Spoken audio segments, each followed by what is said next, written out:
Hey, everybody, this is TJR. And this is Robert Kinsler.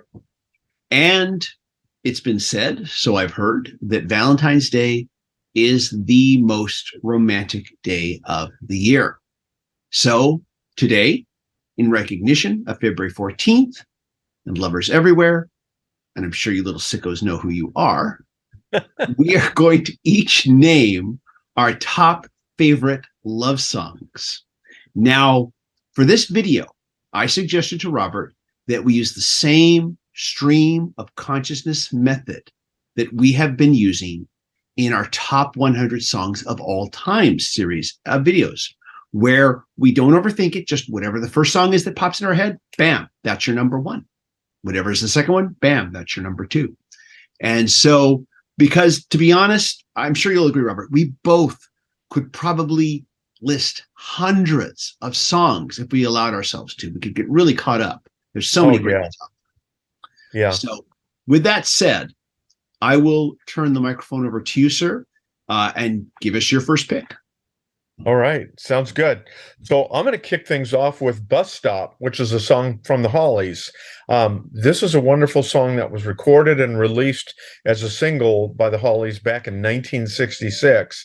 It also happened to be the band's first U.S. top 10 hit. The song was actually written by future 10cc member Graham Goldman. So, and I love the fusion here of 60s melody, kind of the yearning lead vocals, and the explosive kind of melodic chorus. It's such a wonderful song that I really think captures kind of young love. Good choice. This is one of the great classics, to be sure. And I was not aware of the 10cc connection. So thanks for bringing that to my attention. I feel more educated now for it. Thank you. My first pick is going to be Love is Blindness by U2 from the album Achtung Baby. As I was researching the song, I discovered that Bono originally wrote the song for Nina Simone to record. And according to U2 guitarist The Edge, Bono wrote the song on piano rather than guitar. Piano is an instrument that he's not known for playing, but that's what he wrote it on. I think this song is just a wonderful piece of gothic horror romance. That's how I describe it. Set to music, basically. It opens with a church organ that sounds like it could have been for a wedding ceremony as easily as it could have been for a funeral. Adam Clayton's bass line has this pulsating, almost like the sound of a heart effect on it. Boom, boom, boom, boom, boom, boom, the way it sounds. It's a very unique sound. Nothing technical about the bass line, but just it's the sound, it's the tone that's great. And then, of course, there's the song's rotating guitar chords, which just swirl around you as its arrangement just builds and builds and gets more intense. This is all, of course, capped off by The Edge's very moody guitar work. Outside of the guitar chords, there's the solos that he plays. And in the midsection especially, as it becomes more intense, and he makes excellent use of butterfly picking near the end of the song. According to lead singer Bono, during the recording session for Achtung Baby, The Edge had recently separated from his wife. And apparently the guitar solo you hear on the album was a cathartic experience for him. He played with such a sense of ferocity that he actually snapped several guitar strings during the recording session. By the way, I will also add that Jack White did a cover of the song too, and his version is also well worth listening to. Well, TJ, this is a very powerful and potent U2 classic. I mean, no two ways about that. And it's both beautiful and experimental, and I think you touched on all that. And maybe the last thing is I want to add is I haven't heard the Jack White version, and I'll plan to do that. That sounds intriguing. Definitely do so. It's very different, but equally wonderful to hear. And so, what's yours, Robert? What's your first? So, roaring along here. So my song that I'm going to talk about here is "Shot at You," and that's from singer guitarist Nils Lofgren. Now, There's a good chance that just about everyone watching us today knows Niels Lofgren for his longtime membership as a member of Bruce Springsteen and the E Street Band, and or his work with Neil Young and Crazy Horse. They may not be familiar with Neil's solo efforts. Now, "Shot at You," the song that's on my list here today, was off Neil's 1992 album titled "Crooked Line," and that's my favorite solo album of his. And it's just a gorgeous, beautiful track, and it's one of my top love songs of all time. Among the poetic lines, that's set to a truly beautiful soundscape. And I'll quote the lines here: "The way you walk seems to lift my heart. All my troubles, they just drift apart. Feel like a child on Christmas when you speak. My heart starts jumping and my knees get weak." Um, just a beautiful song. And I'll admit I'd never heard this one before. I'm not familiar with Niels Lofgren as you are. But after I read your list, I gave it a listen. I thought this was a really nice song that could easily fit into Bruce Springsteen's catalog as well. Like something he could have written. I also want to point out that I noticed there's a live version of this song that also has a killer extended jam section as well. But I like them both. But yeah, thanks. Great pick. Something I hadn't heard before. I'm glad I heard it. And with that, I'll give my next pick, which is "All by Myself" by Eric Carmen. And this is from his self-titled debut album. Now, I'm sure a lot of people already know that the verse to this song is based on the second movement of Sergei Rachmaninoff's Piano Concerto No. 2 in C minor, Opus 18. The chorus, I have read, is taken from the song "Let's Pretend," which Carmen wrote and recorded with the Raspberries in 1972. I have read this on a number of different news outlets, but honestly, I listened to this track after finding this out because I knew about the whole classical music influence back when the song first came out, and it was on radio. I'd heard about that, but I'd never heard about this connection with his original band, the Raspberries. So I listened to that song, "Let's Pretend," and honestly, I don't hear any similarity. So I'm not sure where that's coming from. I wanted to put that out there in case anybody has anything they want to say about that. I'm not hearing it. It doesn't matter, though. I think this song is a good example of taking an existing piece of work and then building off into it. There were some rights issues, of course, with the Rachmaninoff estate. That's another story for another day. But I love this song. I've always loved it from the very beginning as an example of longing and regret. The song begins with Eric Carmen alone, with just him and the piano. I love how the orchestra enters during the second verse to accentuate the opening line, "Living alone," bum bum, the way that just comes in like that. And then the dramatic entrance of the drums and bass during the first chorus. There is, of course, the wonderful piano interlude on the longer album version. And I also want to point out the very George Harrison-esque slide guitar solo that was played by unsung guitar hero Dan, and hopefully I say it correctly, Hardlicka. Hopefully I've said that right. This song is so operatic and so well arranged. It is overblown and overly dramatic in the best possible way. And I love it for being so. It has been, of course, featured in so many much other media since then. It has really had a long life. It's been featured in the movie Clueless, the TV series Doom Patrol, and I'm sure, and a bunch of other stuff as well. So I'm glad to see this song has had a shelf life beyond its initial radio run. You made a great choice here. This is a yearning and gorgeous song, and fully elevated by Carmen's soaring vocals on the choruses and his more nuanced take during the verses. Really good choice, TJ. Thanks. And thank you for bringing up the vocals because, in all my background information, I kind of kept thinking, yeah, it's obvious how great his vocals are, but I didn't really mention it. And yeah, his vocals are astounding. Yeah. I mean, great singer. You don't hear too many people covering the song because they can't hit the notes. Yeah. Yeah. So the range you have to have for this song is incredible. Yeah. He was, and he's still with us, obviously, but back when he was younger, both with the Raspberries and then in this period, what an incredible singer. Yeah, no doubt about that. And speaking of incredible songs and well-known singers, I'm going to jump to my next pick, which is something from the Beatles, and this is George Harrison's beautiful original that appeared on the 1969 album Abbey Road. And and it's funny if you do some reading, like on Wikipedia and other sources, the song, at least in the beginning, is generally considered a love song to George Harrison's first wife, Pattie Boyd. Although later on, George Harrison disputed that, but Pattie also has been reported that she said George told her that it was written about her. But whoever it was written about, whatever it was written, I'm not alone in my praise of the song. By the 1970s, it had been covered already by more than 150 artists, Wow. including Shirley Bassey, who had a top 5 UK hit with her own recording, and by Frank Sinatra, who regularly performed it in concert. Other artists who covered something include Elvis Presley, Ray Charles, James Brown, Smokey Robinson, and Booker T and the MGs. That's a pretty damn good list. Yeah, I did not know that Elvis Presley had ever recorded. I've got to go find that now. I had heard about Frank Sinatra, and it says something, Frank Sinatra, I remember he was one of those from the old school who initially really was very critical of rock music, and then would later say, I did remember reading where Frank Sinatra said, this is one of the greatest love songs ever written. Right. So that tells you something about just growth there.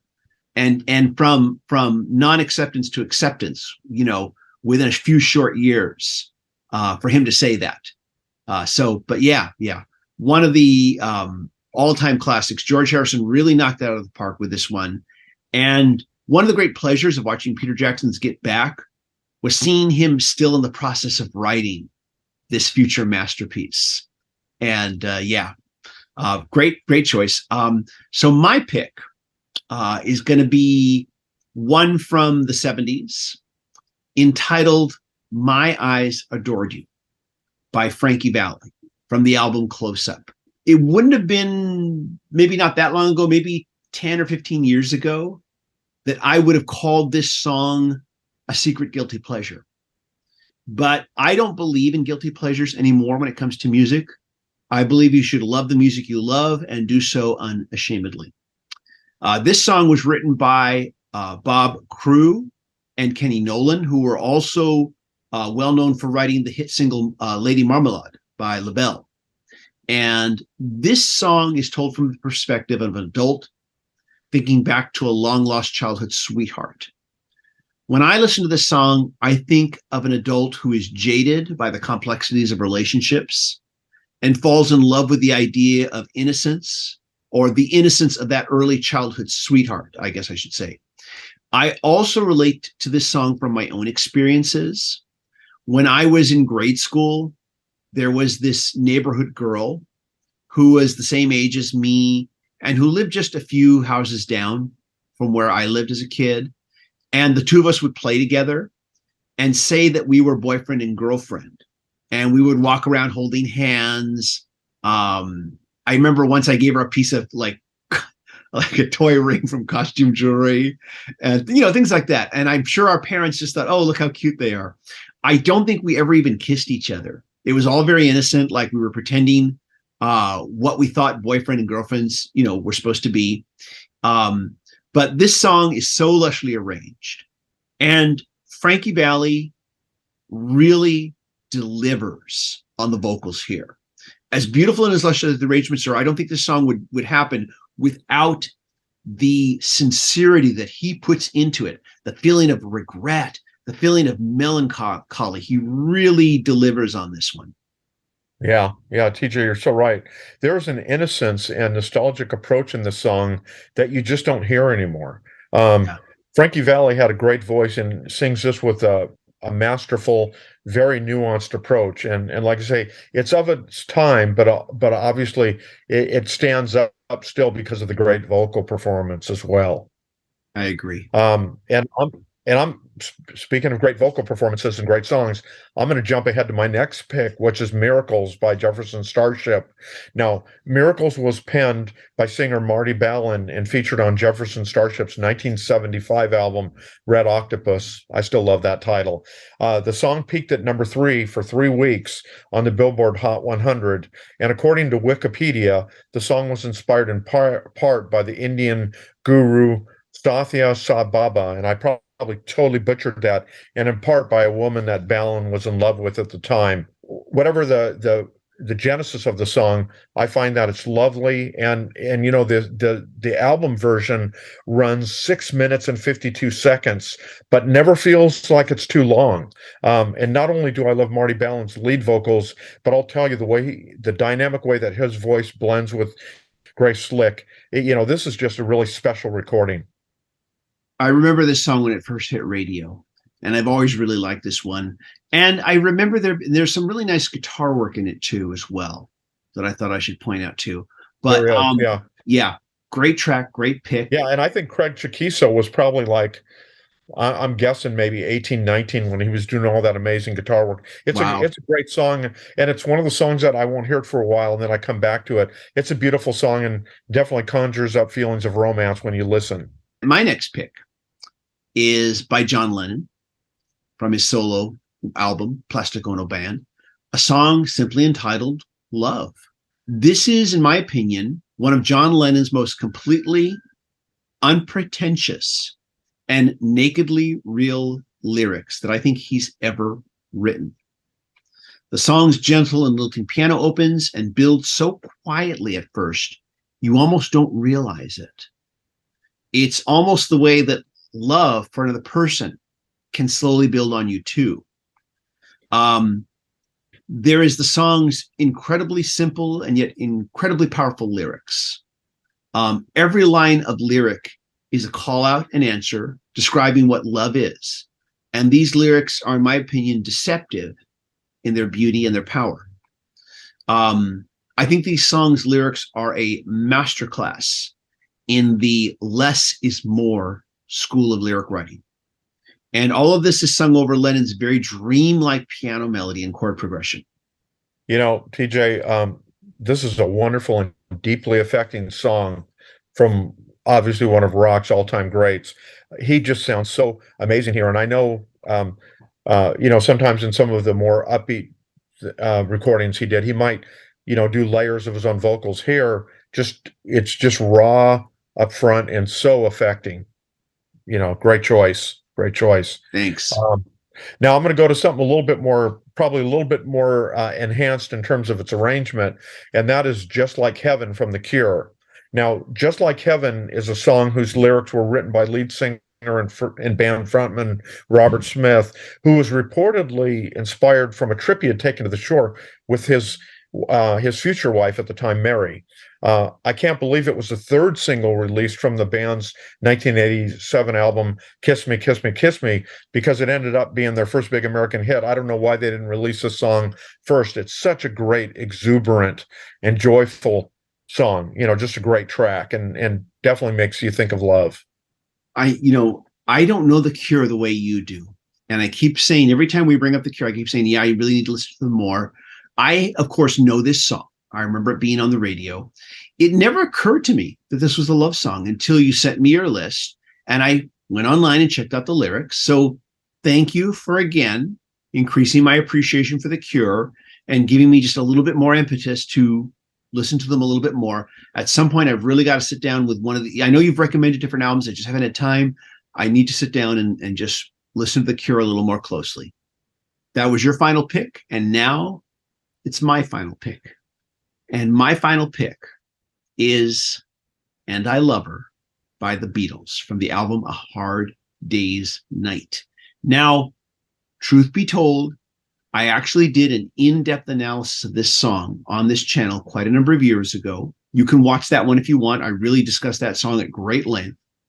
But for this video, all I will add that I didn't say in that video is that if there is one song whose mood and tone encapsulates the intimacy of two lovers when they are completely alone with only each other, it is this song.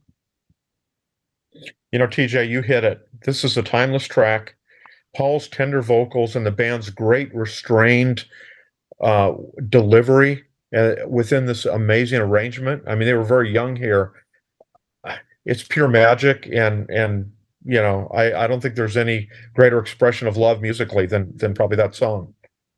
Thank you. Appreciate that. And so there it is. Those are our top 10 love songs. We're saying of all time, but of course, I know that if we allowed ourselves to think a little bit more about it, I'm sure we could easily come up with 20, 30, 40, 50 more if we wanted to, without any Exactly. problem. We've both been exposed to so much music in our lifetimes. There are so many songs about love, and there's so many great ones. And so, yeah, doing the stream of consciousness, just letting whatever comes to mind first be your choices, and that's it. And then boom, no more. That's it. We've each got our 5. We could do this again next year if we wanted to, with no problem, I think, and maybe we will. But until Exactly. then, let us know what you think, and please name off your top 5 or name off your top 10 right here in the comments, and share that with everybody. And if you like these videos and you want to show some support, please just hit like, and also hit subscribe and hit the bell notification icon so that you never miss a video. If you'd like to show a little extra support, we got a super thanks button on every video here. You can click that and just give us a little extra support. You can also consider becoming a patron supporter. Patron supporters receive exclusive weekly videos not available here on the channel. And everybody, thank you so much for watching. Happy Valentine's Day. Don't forget your extra special other half of your identity, and take care of them on Valentine's Day, or you're going to be in trouble. Anyways, everybody, thanks so much. We appreciate you just hanging out and watching. Happy Valentine's Day, everybody. Bye-bye. Bye, everyone.